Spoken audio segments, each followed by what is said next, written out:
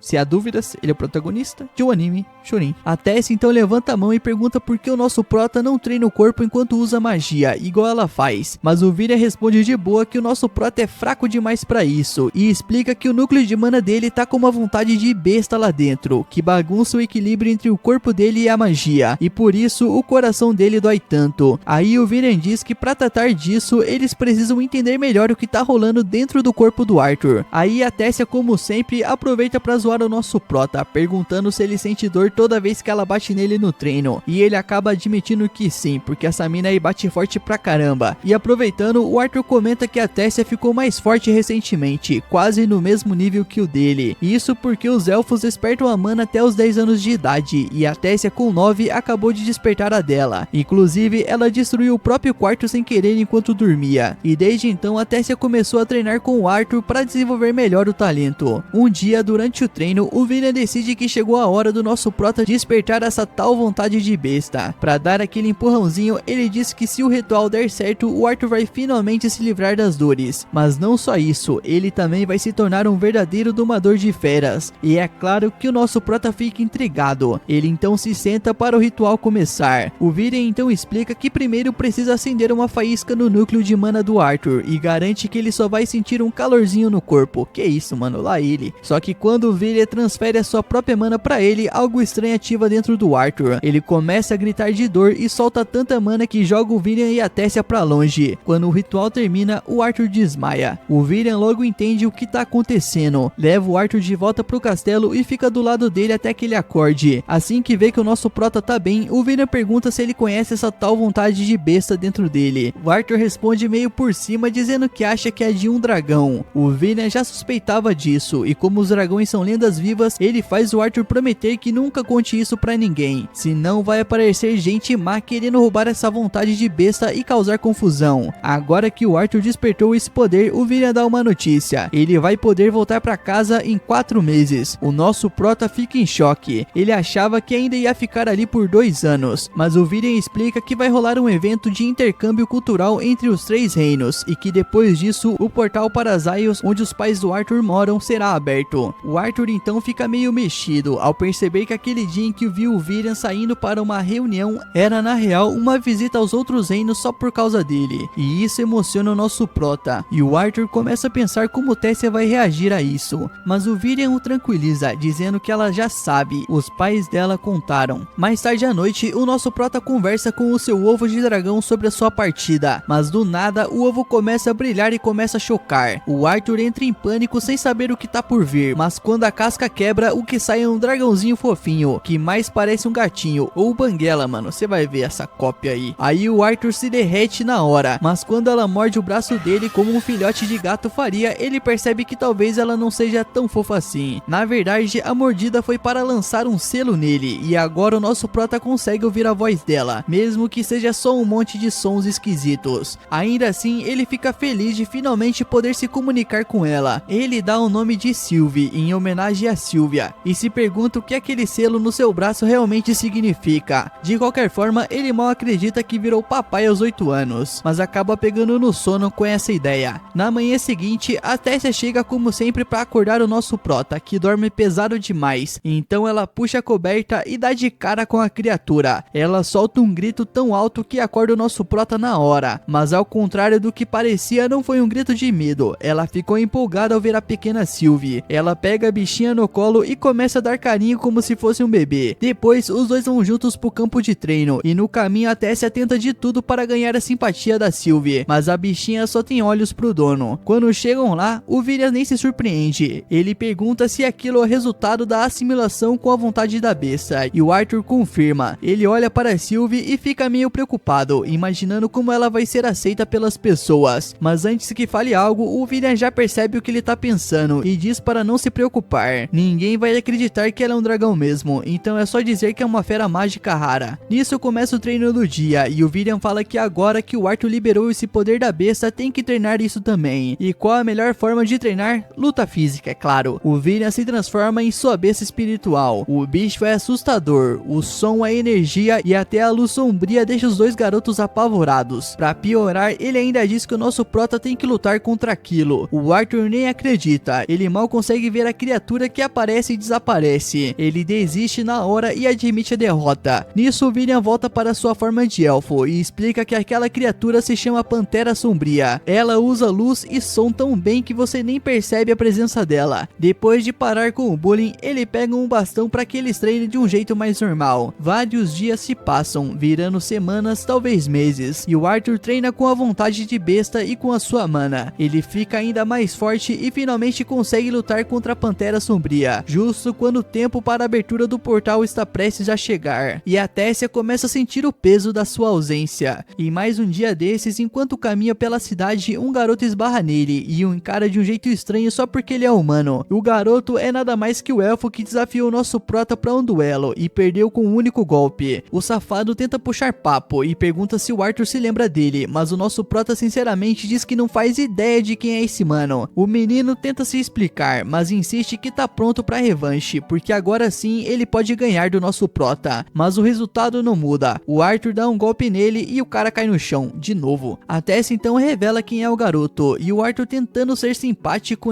estende a mão pra cumprimentar o sacana. Surpreendentemente, o menino aperta a mão de volta, revelando que só queria mesmo era ser amigo dele. Como assim? E que ficou triste porque da última vez o nosso prota nem tentou fazer uma amizade. Os dois então começam a conversar e o nosso prota descobre que esse garoto também vai participar do programa de intercâmbio. Ele comenta que todos os filhos de nobres vão. O Arthur então se surpreende, já que a Tessia não falou nada sobre ir. E quando ele olha para ela querendo perguntar, o Fitch já se adianta e diz que ela não vai porque a princesinha frágil não pode se perder de novo. E como ele ousou falar isso, a Tessia já mostra o quão frágil ela é. Ela dá um soco tão forte que o garoto voa e cai como se tivesse sido lançado num castelo inflamável. O Arthur vê na cena, corre e arrasta a Tessia dali. Quando os dois ficam a sós, ele dá um sermão dizendo que uma princesa deve manter a pose e não sair batendo nos outros. Mas ela tá pouco se importando pra isso. Ela tá com a cabeça cheia, especialmente porque ele tá indo embora. E ainda leva bronca como se fosse o pai dela. Ela chama ele de velho e sai correndo. Ela então vai pro seu quarto chorar. O Arthur, percebendo que pegou pesado, vai até lá. Pela janela, é claro. Ele aparece segurando flores de sino. Tessia o vê na janela e vai até ele. E o nosso prota coloca a flor na orelha dela e a convida para dar uma volta. Eles andam juntos pela floresta, mesmo com todos os avisos para eles não irem até lá. O Arthur acende uma fogueira para esquentá-los e eles se sentam para conversar. Ela começa a ficar com sono, mas diz que quer ficar ali com ele. Eles falam então sobre o mundo humano, mas ela acaba dormindo. No dia seguinte, o Arthur se prepara para partir e o Vira lhe entrega uma bússola para que ele nunca se perca e explica que ela tem o símbolo de Arelite, então se um dia ele quiser voltar, ele vai conseguir. Mas antes de ir, o nosso prota pergunta por Tessia, mas acha que ela ficou mal demais para se despedir. E quando ele está parado diante do portal com os outros jovens, a Tessia grita o seu nome e corre até ele. Ela até tropeça no caminho, mas ela chega até lá, abraça ele e o lembra de não pular as refeições. E ele retribui o abraço dizendo que vai sentir saudade. Com lágrima nos olhos, ela responde que também vai. O portal se abre e é uma despedida bem emocionante. Depois de uma longa viagem, o Arthur chega no reino humano. Ele finalmente pisa no reino de Zaios e fica animado por estar prestes a ver os seus pais de novo. Ele caminha até a casa, se ajeita e bate na porta. Uma garotinha corre para atender. Ele olha para ela e já sabe, é a sua irmã. Logo, os seus pais correm até a porta chamando o nome da menina, Eleanor. Mas quando veem quem está ali, eles ficam tão surpresos que nem conseguem reagir. O Arthur sorri e diz que está de volta. A Alice e o Reynald mal conseguem acreditar no que estão vendo. O Arthur está ali bem na frente deles. Os dois o abraçam com força, emocionados por tê-lo de volta. Nisso, a filhinha deles comenta com Alice que ela não devia estar chorando. E o Arthur olha para a garotinha, percebendo que ela é sua irmãzinha e que ele daria a vida por ela sem pensar duas vezes. Ele se ajoelha diante da menina, se apresenta como seu irmão e a Helena fica surpresa por finalmente ver quem ele era. Aí logo depois o Arthur entra em casa e Alice começa a bombardear o garoto com perguntas sobre o tempo em que ele esteve longe. Ele garante que está tudo certo e até o Reynald entra na conversa pedindo para Alice pegar leve e parar de sufocar o menino. Enquanto isso, Eleanor começa a ficar com os ciúmes da atenção que os pais estão dando para o Arthur, mas Alice pede para que ela tente ser amiga dele, já que ele é o irmão das histórias que ela sempre ouviu, e o nosso prota diz que estava doido para conhecê-la também. É então que o bebê dragão Sylvie pula direto nos braços da menina. Com os ânimos mais calmos, o Arthur começa a contar tudo o que aconteceu depois que se separou da família, mas é claro, ele omite a parte de Sylvie, por não saber como os pais reagiriam, e diz que sobreviveu à queda por pura sorte. Ele fala sobre como salvou a Tess e ficou no reino de Elf,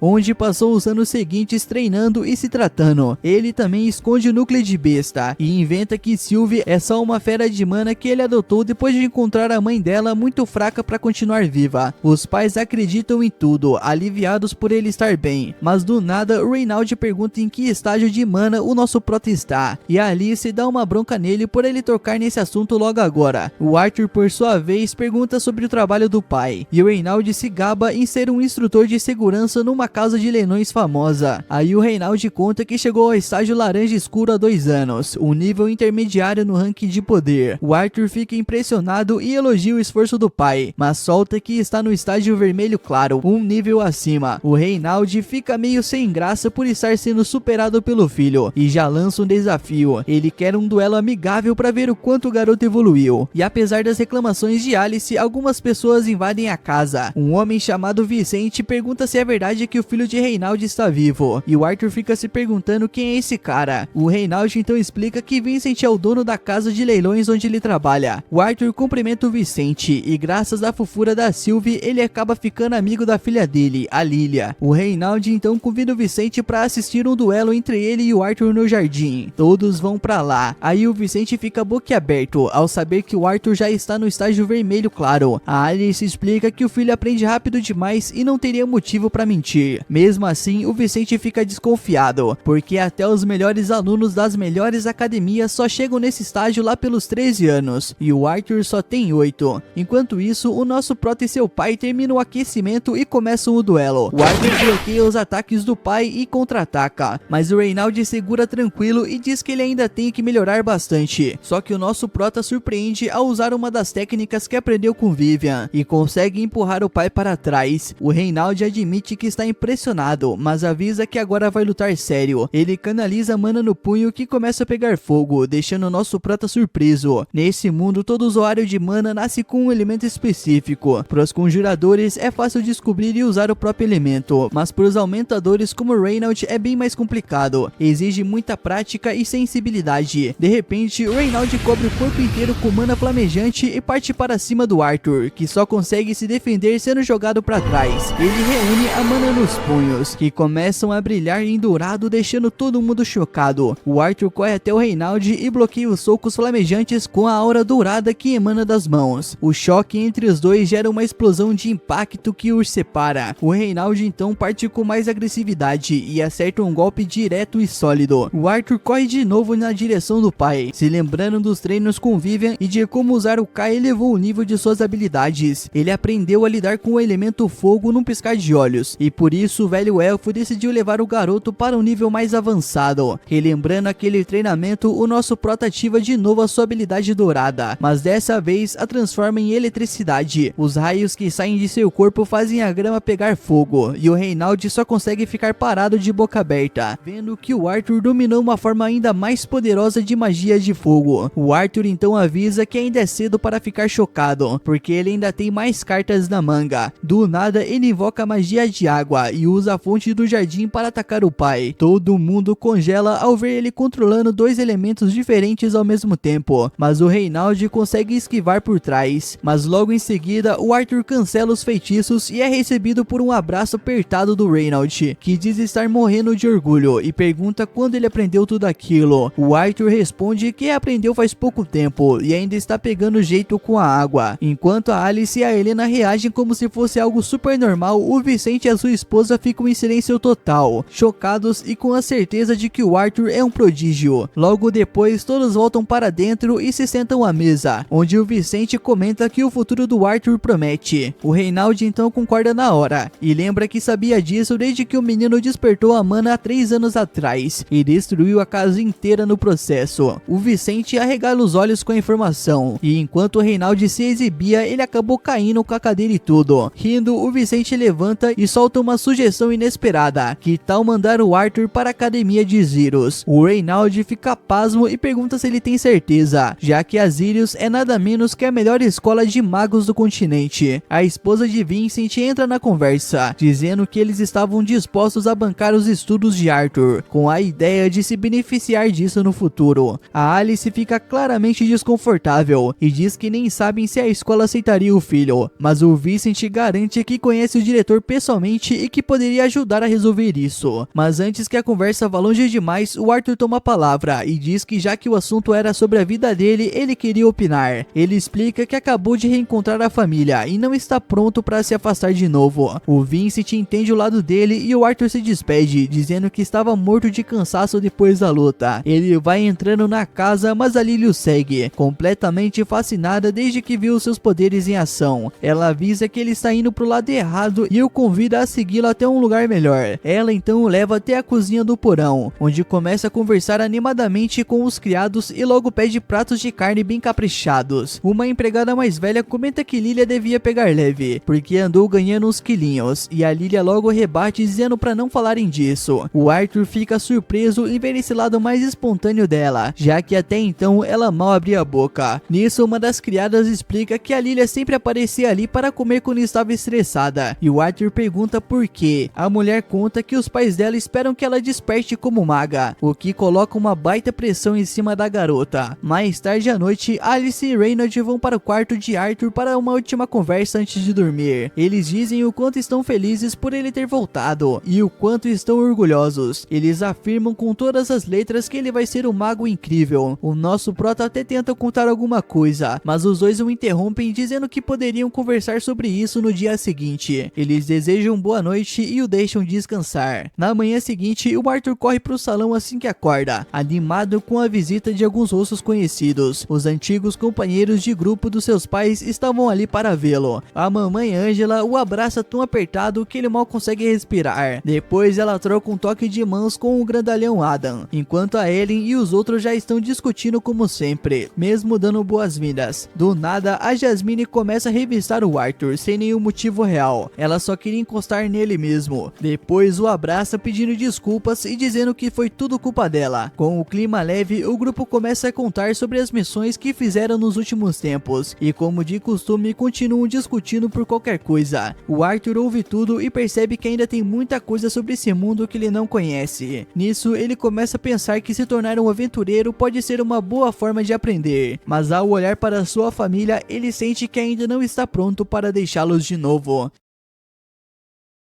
No dia seguinte, o Arthur começa a meditar e do nada o tempo meio que dá uma pausa. Talvez seja alguma técnica super apelona que ele esteja aprendendo, mas o esforço é tanto que ele só aguenta por alguns segundos antes de ficar acabado. Aí chega a Sylvie e só a fofura dela já dá aquela motivada. O Arthur a abraça todo emocionado por ela estar ali com ele, até que ela solta a bomba mais fedorenta da história e faz o coitado desmaiar só com o cheiro. O Arthur leva ela pro banho e dá um banho de respeito, mesmo contra a vontade dela. Vendo a bichinha lutando contra a água, ele tenta explicar que eles não podem ficar com a aparência ou o cheiro de quem caiu no esgoto, ainda mais morando na mansão mais rica da cidade. Falando neles, o Arthur lembra de ter ouvido uma das empregadas comentando que os pais da Lilia estão todos estressados porque a filha ainda não despertou a mana. Eles querem que ela vire uma empregada, mas a Lilia não liga muito pra isso, já que tá sendo mais incômodo do que solução. Voltando pra Sylvie, o Arthur percebe que ela tá começando a espirrar por por ficar molhada demais. Ele seca ela direitinho e termina o trabalho, quando do nada a Alice aparece com a galera toda e avisa: é hora do Arthur tomar um banho decente também. Ela leva ele pro barbeiro mais extravagante da cidade, que chama o Arthur de diamante no lixo, mas promete deixar ele brilhando. Depois de sei lá o que esse barbeiro fez, porque eu não vejo diferença nenhuma, o Arthur sai de lá todo estiloso e chama a atenção de geral. A senhorita Chibita até comenta que agora sim ele está apresentável para entrar na casa de leilões deles, e Alice explica que o lugar vive recebendo Realiza, então precisavam mesmo dar um tapa no visual do garoto. Mas em vez de se sentir bem, o Arthur só fica com autoestima lá no chão, achando que antes ele parecia um lixo. Enfim, a Chibita resolve mostrar a cidade de Zairos para ele. A galera então vai pro mercado e a Alice compra várias roupas novas pro nosso prota. E mais tarde, depois das compras, o grupo vai se divertir na praça da cidade, perto da estátua do rei. Mas aí uns estudantes da academia de magia aparecem e jogam alguma coisa no Arthur, bancando os valentões. Nisso o Arthur ignora sem querer arrumar briga e os caras vão embora. A Lilia comenta que esses estudantes se acham reis por serem magos, mas o Arthur não tá nem aí pra isso. Eles seguem andando até que o Arthur sente uma aura estranha vindo de uma loja. Lá dentro encontram vários núcleos de besta mágica que, segundo Chibita, servem para aumentar a força de quem os usa. O Arthur já conhece o conceito, afinal a Sylvie veio de um desses, mas não sabia que rolava esse comércio por aí, já que no reino élfico isso é fora da curva. A Chibita, toda enciclopédia, explica que alguns núcleos raros têm vontade de besta dentro, e que isso eleva absurdamente o preço. Até os mais baratinhos começam em 100 moedas de ouro, o que daria para manter a família do Arthur por gerações. Ela conta que ela e o marido vão colocar alguns no próximo leilão, e promete deixar o Arthur encostar em um deles, o que aparentemente é um baita privilégio. O Arthur finge ficar feliz, mas por dentro já tá de boa com a vontade de besta que tem. De repente, a Lilia fica cabisbaixa, e a Chibita saca o motivo. A menina quer o núcleo para ver se consegue despertar a mana, mas a Chibita corta o assunto dizendo que não funciona assim, e que não vai gastar uma fortuna com a filha que, bem, não tá entregando muito, digamos assim. A Lilia insiste que dá pra achar o mais barato, mas a mãe bate o martelo e avisa que fim de papo. Depois disso, eles vão almoçar, mas o Arthur não curte tanto a comida. Ele tá mais preocupado com o estado da Lilia. Ele entende o que ela tá passando. O pai deposita muitas expectativas nela, e é por isso que ela está desesperada para despertar logo. O Arthur pensa em ajudar, já que a família dela ajudou muito a dele, mas quando vai falar com ela, percebe que ela sumiu. Ele sai procurando e encontra a Lilia numa loja de armas, tentando comprar um núcleo baratinho com as economias que juntou. O Arthur então a impede, dizendo que mesmo se ela conseguir, isso não vai fazer a mana dela de despertar. Esse mundo não é do tipo pague para ganhar, mas a Lilia insiste, dizendo que é injusto ela nascer sem talento enquanto o Arthur é todo especial. A discussão esquenta e a Lilia acaba trombando sem querer em um estudante da academia de Zairos. Ela pede desculpas na hora, mas o cara que tá com mais dois não tá a fim de perdoar. Os três mimadinhos querem dar uma lição nela, e o dono da loja nem tem coragem de se meter. O Arthur então se adianta, prestes a soltar magia, mas Chibita chega bem na hora, encerra o barraco e se apresenta como chefe da família de Elia. Aí quando os estudantes descobrem quem ela é, eles recuam rapidinho, afinal a família dela banca parte da academia. Mas antes de ir embora, ainda soltam umas provocações. As meninas voltam para casa com o Arthur e contam tudo pro Vicente. Ele fica aliviado que a confusão acabou antes do Arthur detonar os três valentões. Mesmo assim, ele pede para Lilia e o Arthur pegarem leve com as atitudes, principalmente o Arthur, já que em breve ele vai entrar na academia de Zairos. E é aí que a Lilia descobre que o Vicente tá bancando a vaga do Arthur na escola. Ela entende errado e acha que o pai escolheu investir no Arthur em vez dela, porque ela não vale a pena. Ela fica super abalada e solta um odeio vocês pros dois e sai correndo. Mesmo com todo esse climão, o Arthur não deixa a situação afetar ele. Ele entende que a menina falou aquilo no calor do momento, e mais tarde ele vai até a porta dela para chamá-la pro jantar. Ele bate algumas vezes, mas ela não responde. A Sylvie chama a atenção dele pro funcionário que tá ali perto, e o cara conta que a Lilia nem tá no quarto e leva o Arthur até onde ela está. Enquanto isso, a Lilia tá num momento reflexivo pesado, pensando em tudo que rolou e como ela acha que desapontou os pais. Ela lembra de quando era criança e só queria dar orgulho pro pai, que sempre quis que ela fosse uma maga, mas a vida não foi como ela imaginava. Ela pensa como a mãe sempre falou que não precisava correr, e como o pai nunca deixou de acreditar nela, dizendo que doaria o que fosse para garantir uma vaga para ela na escola. Mas ouvir ele dizendo essas mesmas palavras para um garoto recém-chegado partiu o coração dela, e isso a fez se sentir ainda mais mais inútil, como alguém cheio de recursos, mas sem talento. Mas o Arthur chega nessa hora e tira ela desses pensamentos. Ele fala que os pais dela estão preocupados. Ele sente culpa por ela estar se sentindo assim e pensa em pedir desculpas, mas percebe que isso poderia soar meio falso, mesmo sendo sincero. E às vezes pedir desculpa nem adianta, principalmente quando você não fez nada de errado. Felizmente é ela quem se desculpa. Ela diz que não queria machucá-lo e que ficou mal por não conseguir despertar a magia até agora. Desde que ele chegou, ela tem se sentido deixada de lado, como se todo o carinho do pai tivesse ido pra ele. O Arthur nega, toca no rosto dela e vê que ela se ilumina com o gesto. Ele diz que entende como se sentir para trás e conta sobre o lugar onde aprendeu magia e sobre uma garota que conheceu lá. Ele mostra a flor de sino que até cedeu pra ele e ela gosta também. Ele explica que o Vincent só tá animado e confia nela, tanto que ainda acredita no potencial dela. Ele pergunta se ela quer aprender magia e ela responde que sim. E nesse momento o Arthur entende que por mais que o Vincent tente ajudar, ela sempre vai achar que é só pra torná-la uma empregada. Mais tarde, os pais dela descobrem que a filha sumiu e vão tirar satisfação com o Arthur, mas ele revela que mandou ela pro mesmo lugar onde aprendeu magia. O Vincent se irrita, dizendo que mesmo que a intenção fosse boa, ele deveria ter pedido permissão. O Arthur então responde que foi decisão da própria Lilia, e se os pais soubessem, ela poderia ter desistido. E ele entrega uma carta que ela deixou. Nela, a Lilia pede desculpas e diz que sabe que não é útil e que só vai voltar depois de despertar a magia, por mais que demore. O Vincent então cai de joelhos. Ele percebe o seu erro. Ele passou a ideia de que ser maga era o único jeito de ser valorizada na família, e agora ela se sente um fardo por não conseguir. Ele chora, dizendo que mesmo que ela nunca desperte, ela sempre vai ser a sua filhinha querida e importante. Nesse momento, o Arthur chama por Lilia, perguntando se ela ouviu, e ela aparece, dizendo que foi tudo uma pegadinha.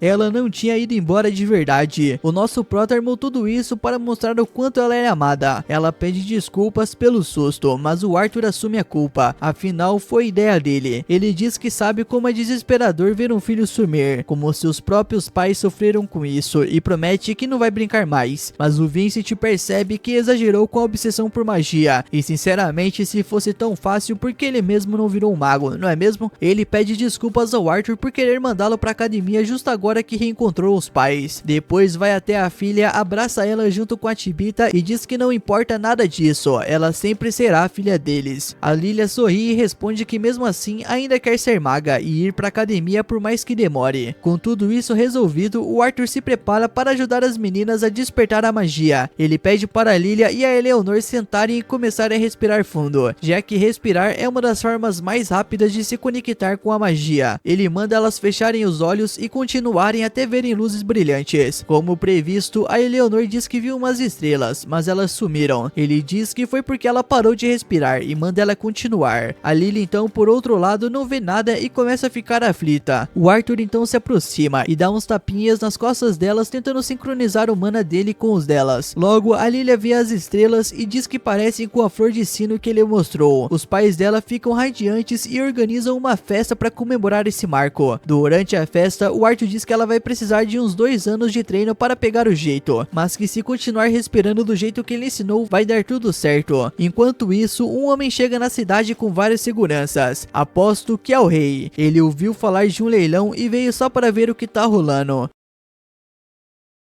Mais tarde, o Arthur e a sua família são convidados para a casa de leilões e ficam impressionados com o tamanho do lugar. A Alice fica um pouco nervosa, achando que talvez esse tipo de evento chique não seja para ela, mas a Tibita tranquiliza ela dizendo que tá tudo bem e que é só curtirem a noite. O leilão de Tamag é um evento que tanto os aventureiros quanto nobres estavam esperando ansiosamente, porque é uma chance rara de comprar itens únicos coletados por Vicente, coisas como núcleos de feras mágicas e estátuas caríssimas de outros países. Por causa disso, a segurança está reforçada e é Reynald quem comanda os guardas. Quando o leilão começa, o Vincent aparece no palco e avisa que tem convidados especiais naquela noite. A família real do reino de Sapin, o rei Brian, a rainha Priscila e os jovens príncipes Curtis e Catharine. O público aplaude animado e o nosso prota supõe que eles devem ser bons governantes, já que parecem tão queridos. Com a presença da realeza, o Reynald e seus guardas ficam ainda mais atentos para garantir que tudo ocorra sem problemas. Enquanto isso, lá dentro, o Vincent inicia o leilão com o primeiro item, uma espada forjada por um artesão famoso, que tem mana incorporada e faz a eletricidade fluir pela ponta. O lance inicial é 50 moedas de ouro, mas alguém já solta um 51 logo de cara. Com a disputa esquentando, o Arthur começa a pensar se ele mesmo conseguiria adicionar algum elemento a uma arma, se fosse apropriado. E é aí que ele vê o Vincent trazendo um par de máscaras que chamam a sua atenção, mas logo percebe que Sylvia sumiu. Ele achava que ela estava brincando com a Lilia ou a Ellie, mas vê as duas dormindo ali perto, então se levanta e vai procurar por ela. Enquanto isso, a Sylvia anda tranquilamente pelos corredores da casa de leilões, sem se preocupar com nada, até que é parada por um mago que veio junto com a família real. No palco, o Vincent apresenta o próximo item,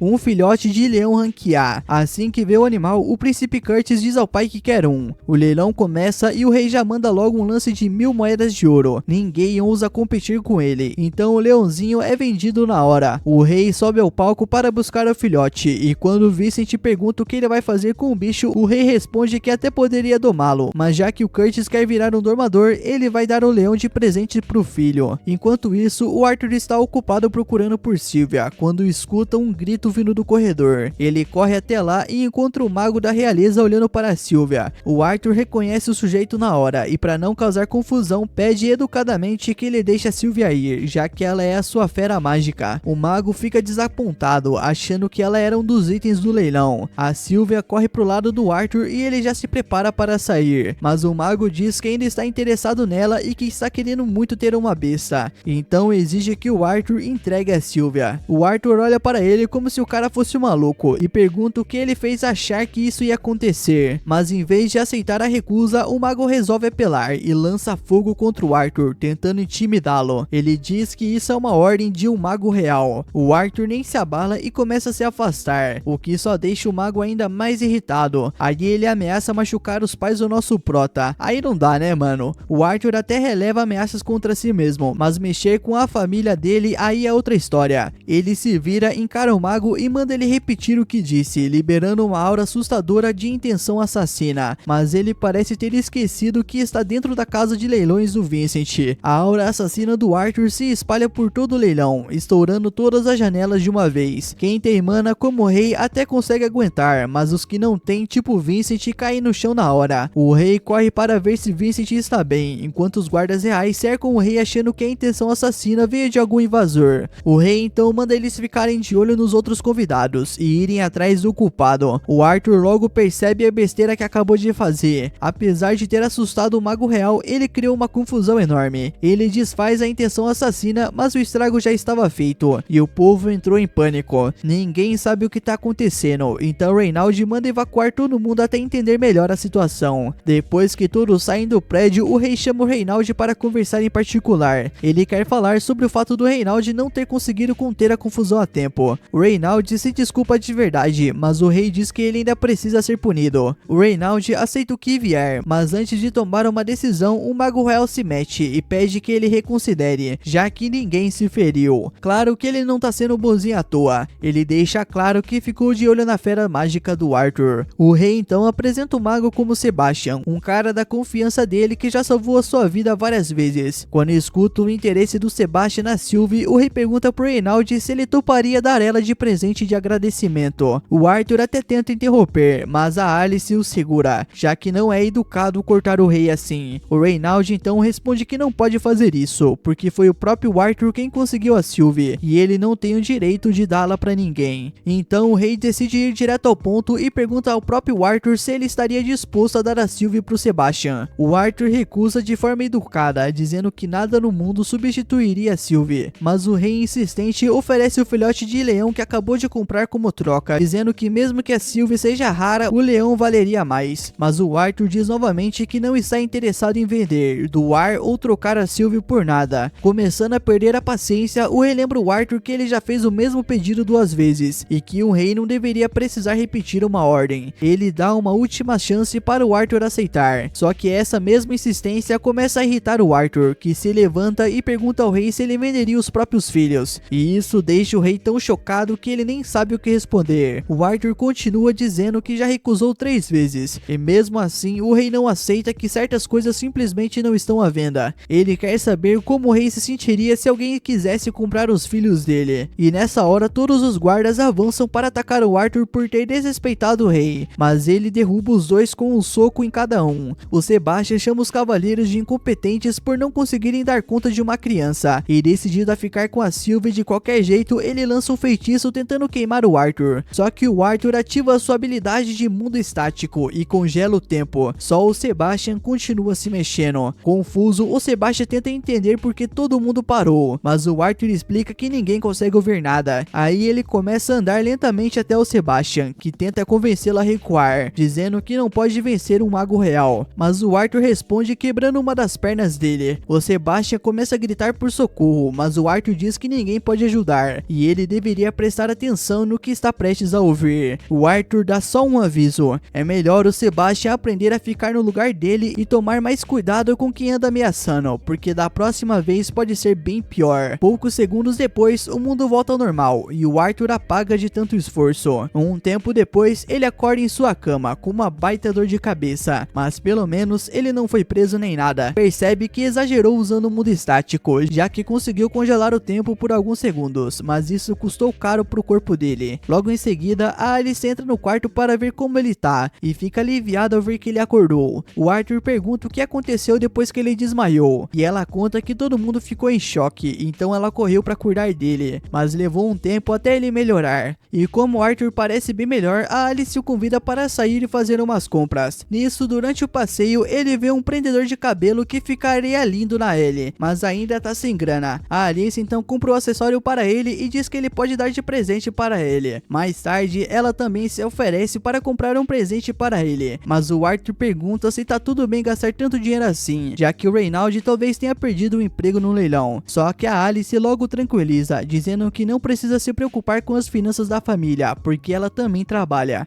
O Arthur não fazia ideia, mas ao que parece, a Alice tem itens de luxo e eles são super populares entre a nobreza, ou seja, ela lucra bem. Dá até pra comprar o que quiserem sem aperto nenhum, tanto que no fim das compras, os dois estão carregando sacolas para todo lado. Quando voltam para casa, eles escutam Reynald conversando com alguém na sala, dizendo que o silêncio dele não tá à venda, ainda mais depois do filho quase morrer. O Arthur pergunta o que tá rolando, e assim que o Reynald vê que ele tá bem, ele fica aliviado. O Arthur diz que não precisa de tanta preocupação, já que tá inteiro, e o cara com quem o Reynald conversava percebe que é ele o garoto do incidente, então chama o Arthur para se juntar a eles. Ele entrega uma sacola cheia de ouro, um pedido de desculpas do rei pelo pequeno incidente de ontem. O Arthur acha meio forçado chamar de pequeno por ter sido atacado por dois guardas e um mago real, mas decide manter a pose e agradece pela visita. O mensageiro fica feliz por ver o Arthur tão compreensível e garante que os dois guardas já foram demitidos, porque o rei jamais aprovaria matar uma criança só por recusar um pedido. Reynald acha que ser demitido é pouco para quem tentou matar o seu filho, mas o mensageiro lembra que o Arthur também foi meio rude com o rei, e que o rei foi generoso em perdoar a falha do próprio Reynald em proteger o leilão. Então, se os guardas receberam um pouco de alívio, o Reynald não deveria reclamar. Ele ia retrucar, mas o Arthur o interrompe dizendo que não precisa ficar brabo, que ele mesmo falou demais e acabou saindo dessa sem machucados sérios, então tá tranquilo. E falando em ferimentos, o Arthur pergunta o que rolou com o Sebastian, já que quebrou a perna dele. O mensageiro explica que o Sebastian também foi demitido e está sendo tratado no hospital. Ele vive dizendo que foi o Arthur quem quebrou sua perna, mas ninguém viu isso acontecer, e todo mundo estava olhando direto para ele. O rei achou que a magia do Sebastian deve ter saído pela culatra e acabou quebrando a perna sozinho. Ele ficou super chateado com tudo o que aconteceu, por isso está tentando consertar as coisas com esse pedido de desculpas. O mensageiro elogia o Arthur, dizendo que ele é um garoto com talento de sobra, mas também avisa: é bom tomar cuidado ao falar com gente poderosa, porque nem todo mundo é tão paciente quanto o rei. Arthur e Reynald aceitam um pedido de desculpas, e depois que o mensageiro vai embora, o Reynald entrega todo o dinheiro do silêncio pro Arthur. O nosso prota até pergunta se ele tem certeza disso, mas o Reynald diz que isso é justo, afinal quem correu o risco foi ele. Além disso, o Arthur vai precisar de grana se quiser fazer algo no futuro. O dia de hoje foi uma baita lição de humildade pro Arthur.